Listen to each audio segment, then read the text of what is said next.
What's up guys, Hunter Konechny here. Today we're talking the best baits to fish in June. So June is a great month to fish where you can really capitalize on not only numbers but size. The fish are hungry, they're feeding aggressively. It's a fun time to be out there where you can really do well.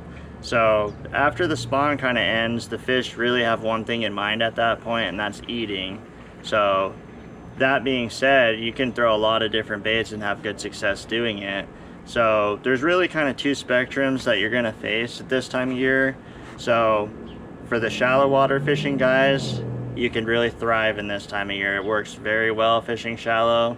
And then at the same token, the fish also move deep and you can really do well fishing deep. So to kind of start off, we're gonna start off with some shallow baits.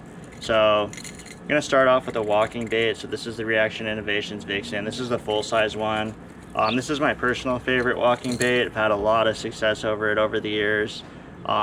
This is bone color, my personal favorite color, but there's other options as well. So another good one might be like the Evergreen Shallow Blows. Tackle makes basically the same version of this. I don't even know if they make the Reaction Innovations at this point. I think it might be Tackle that makes it, but regardless, walking bait works good, spook, just anything like that. So the way I like to fish that is more kind of sparse cover and open water. So if you're throwing it like maybe by trees, over some grass where it's not quite to the surface, things like that where you can get it through without the treble hooks getting tangled, then that really can work very well. To give you another option here, so who's gonna argue with a frog when it's nice and warm and they'll eat it? So the frog works very well as more of a target type bait. So you're not necessarily working this in vast areas like you might be able to cover water with like the Vixen, for example. You're throwing that specifically to the target you're aiming at. You're working it through the strike zone. Once it's done, you reel it in and move it to the next one. So this will catch big fish, it will catch numbers. It kind of depends on the fish's mood for the day. You kind of have to feel it out, but a lot of times I'll get bigger bites on this than I will something like this, or maybe like a popper, for example. So this is one that's always on the deck, always like to throw. So when you're using this one, you want to make sure you're throwing it on braid. So I usually use like 50 or 65 pound braid. You want an extra heavy rod. If you have a heavy, that'll work too, but an extra heavy kind of helps make sure that you're getting that hook driven home and making sure you're pulling the fish out of the cover. So that can be a really great option. To kind of go down the line, so a little bit deeper here. So I'm gonna give you two options, but for the shallow water guy, you can't beat a square bill. I mean, these things work really well. They get through the cover very well. They deflect off of things, and this is one of my personal favorite baits here. I like this a little bit more than like a spinner bait, shatter bait, things like that, for example. I just feel like I can get it through the cover easier, and I have more success on it. So that's one that works well. And then the complete other side of the spectrum, this is a deep diving crankbait. So this is the 6th Sense, I think it's the 500 DD. This bait goes, I think it goes like 20 to 24 feet. So that gives you a lot of options to target those deeper fish on structure like rock piles, points, humps, just anything in that like 20 or so foot range is a really good thing to fish this time of year, and you can get some really big ones doing it. So what happens is when they're out kind of staging on the structure like that, they can school up as well. So if you pull up on an active school, you might catch 10, 15, 20 fish in a pretty short manner, and they might be all big. So definitely want to be throwing the deep diving crankbait, as well as the square bill header. And I didn't think I mentioned this, but this one goes, I think this goes down to like maybe 5 feet. So when you're throwing the square bill, you're trying to really bounce that thing off of as much cover as you can. So if there's any trees available, if you can hit a rock with it, just really anything, the more cover that thing hits, the more it's going to deflect, and that's what triggers the strike. So give that a try. Next down the list, we're going to go deep at this point. So pretty hard to beat a football jig this time of year. So I pretty much throw kind of two options here. So I either throw the 1/2 ounce jig. I think this is a Dirty Jigs or a 3/4. So if I'm looking to fish a little bit shallower or be a little bit more subtle, I'll go with the 1/2 inch or 1/2 ounce, and that one actually falls a little bit slower, just a little bit more natural presentation. So if you want to throw something a little bit smaller and a little bit more natural, I'd go with the 1/2 ounce. And then if I want to throw a bigger one, then I'm going to throw the 3/4 ounce. And the trailers that I use on that is either a Yamamoto double tail grub like this. So you want to make sure that you peel the little claws free there so that thing can kick nice and free. That's always been a really good one. And then also I like to use the Missile D-Bomb. So if I'm throwing it on the 3/4, I'm probably going to use the full size one. If I'm going a little bit more subtle, then I'm probably going to use a 1/2 ounce one. So throwing jigs super simple. You pretty much just throw it out, let it sink to the bottom, and then you just slowly pull it. So you'll feel each rock as it's kind of skipping along. And you really want to try and throw that in rock whenever possible. So if you're dragging it along the bottom and you're not really feeling much, think it might be maybe sandy or mud, then just kind of keep looking around until you find some rock. And usually when you find the rock, you will start to get bit. So that's another good option. Pretty hard to argue with the Senko, so I'm definitely throwing that in there. I'm sure you've seen and heard plenty of that in the last several videos that I've put out, but the Senko is just something that works no matter what. So if you can find fish that are in less than like 15 feet of water, they will eat that probably more than just about anything else. So super simple to fish. I pretty much always throw these Texas rigged. I'll do it wacky every once in a while, but 9 times out of 10 I'm trying to throw these in the trees, and it just comes through a lot better when it's Texas rigged.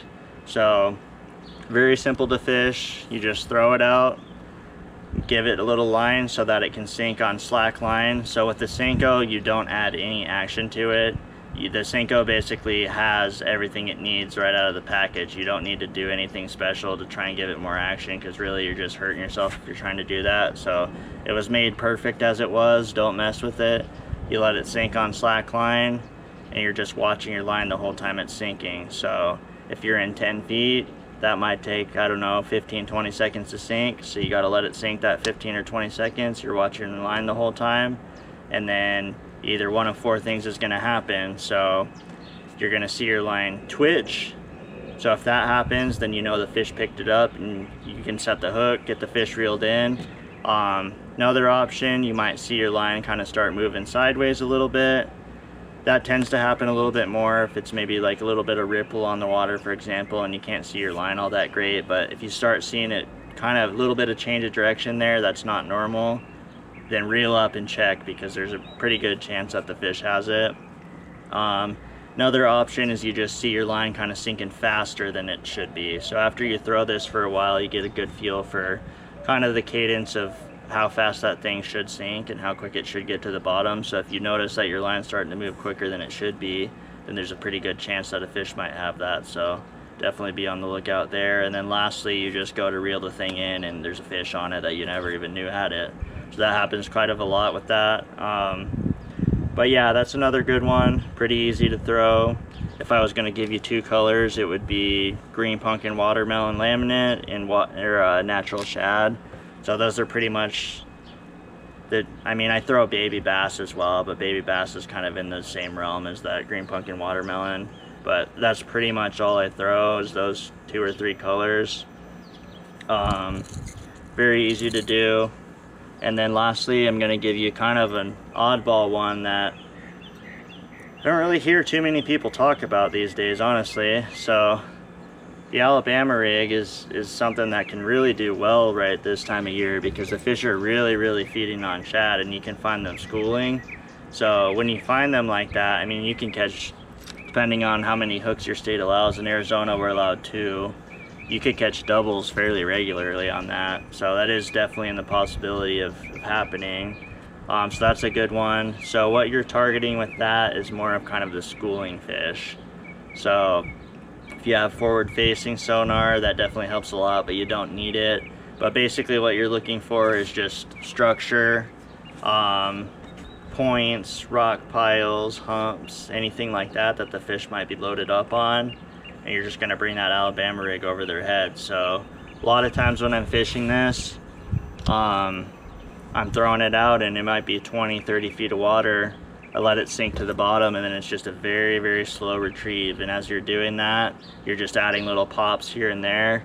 And what that does is as it's moving along, just kind of swimming, it collapses and then releases again. So when the bait fish are being spooked, that's exactly what they do. They're gonna shoot together and then shoot out if something's actually coming at them. So that's kind of what you're emulating there.